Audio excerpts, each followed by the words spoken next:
રઘુકુલ રીત સદા ચલી આઈ, પ્રાણ જાય પણ વચન ન જાય. તો આમાં એક શબ્દ આવ્યો કુળ, અથવા તો કુલ આપણે હિન્દીમાં એને કહીએ, અથવા તો આપણે એને વંશ કહીએ છીએ. તો આની માટે બે શબ્દો સરસ મજાના લઈને આવી છું.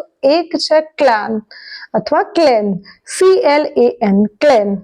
અને બીજો શબ્દ છે જેને તમે ડોગીઝને ફૂડ ખવડાવતા હોય ને, ડોગીઝના બિસ્કુટ આવે ને જે સ્પેશિયલ, એની માટે વપરાય છે પેડિગ્રી.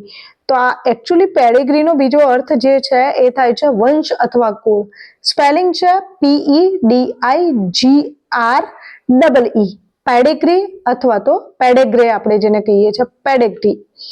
તો એ પેડિગ્રી અને ક્લાન એટલે કે CLAN, ક્લેન, આ બંનેનો અર્થ થાય છે વંશ અથવા કુળ. તો હવેથી યાદ રાખવાનું અને ચેનલ સબસ્ક્રાઇબ કરવાનું.